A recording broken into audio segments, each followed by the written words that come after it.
been someone who I mean, he very rarely votes for the government and has made his views known. Look, these things are frustrating, and frankly, they are counterproductive and rather senseless if you want to have a European referendum, if you want to have immigration control, if you want to get the deficit down, if you want to build a stronger Britain that we can be proud of. There is only one option, and that is to have a Conservative government after the next election. Well, that was the Prime Minister. Mark Reckless joins me now from his constituency of Rochester. Welcome to the Sunday Politics, Mr. Reckless. Why did you lie to all your Conservative colleagues and mislead those who elected you?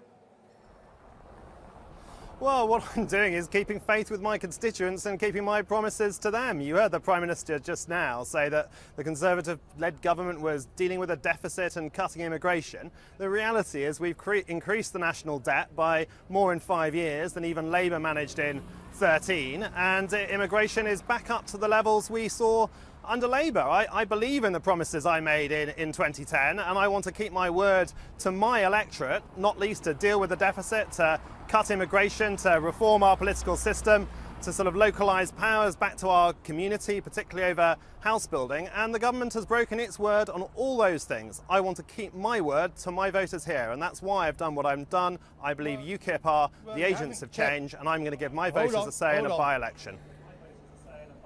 You haven't kept your word to your Conservative constituency chairman. You assured him 48 hours ago that you wouldn't defect, and you left this voicemail on the Conservative Party chairman's office promising to come to Birmingham to campaign for the Tories. Let's just listen to your voicemail.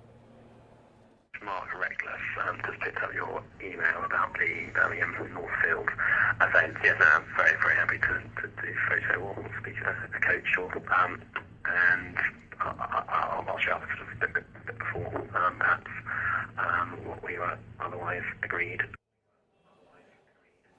So there you are, Friday night, you're telling Grant Shapps you're coming to Birmingham to campaign for the Tories. The next day you defect to UKIP. I ask you again, why did you lie?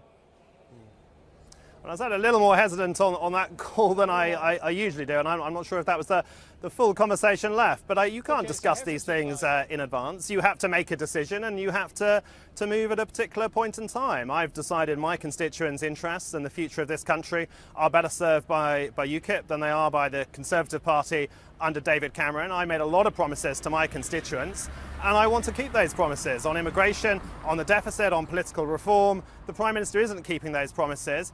I want to do so, and that's why I'm moving to UKIP, the agents of change, so I can deliver the change this country really needs.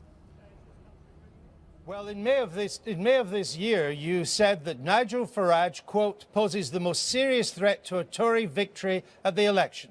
So you agree, voting UKIP means a Labour government? I think voting UKIP means getting UKIP, and what's changed is, while in the past a disproportionate number of UKIP people were ex-Conservatives, now UKIP are winning a lot more people who are coming from Labour, the Liberal Democrats, and people who are just so disillusioned with the political class in Westminster and the parties there that they haven't voted often for a generation. Those are the people Nigel Farage is inspiring, and frankly he has also inspired me. What he's done in the last 20 years in building his party, getting people from all walks of life, standing up for ordinary people in this country, I think deserves support, and that's a key reason why I am moving, because I think UKIP are now the agents of change. Victory. You said it poses the most serious threat to a Tory victory. My ambition is not a Tory victory. I mean, we've made all these promises in 2010 as Conservatives, and they've been broken. And we hear now from David Cameron about how he wants English votes for English laws, and Nick Clegg supports that too. But that's what we said in our manifesto in 2010. We've done absolutely nothing about it. It's just not credible now to pretend that you're going to do those things. They've committed to give every Scot £1,600 a year indefinitely. If you want to stand up for the English taxpayer to actually deal with a deficit rather than add more to the debt in 5 years than Labour in 13, then frankly UKIP are the party who are going to do that. David Cameron's had his chance. He hasn't kept his promises. I want to keep mine, and that's why I'm moving to UKIP. There's nothing principled about this, Mr. Reckless, is it? This is just an attempt to save your skin. You said UKIP stopped you winning in 2005. UKIP didn't stand in 2010. You won. You're frightened now that UKIP would beat you in the next election, aren't you? That is to save your skin. You think You think I'm doing this because I'm frightened? You think this is the easy option to abandon my position in Parliament, put my principles on the line, stand in an incredibly unpredictable by-election, give the voters and residents of Rochester Street a chance? On the contrary, you look at MPs who've moved party before, almost none of them have given their voters a chance to have a say on what they've done. I'm asking permission from the people I represent, and I am moving from the Conservatives to UKIP because I believe many of people in my constituency have been let down by a Conservative-led government, and that what UKIP are saying appeals to decent, hard-working people who want to see real change in our country. And I'm giving them that opportunity, and if they don't like what I'm doing, if they agree with others who criticise me from the Conservatives, then they can vote in a by-election and have their say on who they want to be an MP. I am being open, I'm being honest, I'm giving people a say, I'm trying to do the right thing by my constituents, and whatever the risk is to me personally, I think that's the right thing to do and what MPs should be in politics to try and do for the people they represent. Your defection coming after Douglas Carswell's, though, it confirms Labour's claim that UKIP is largely a repository of disaffected right-wing Tories, isn't it? Like yourself.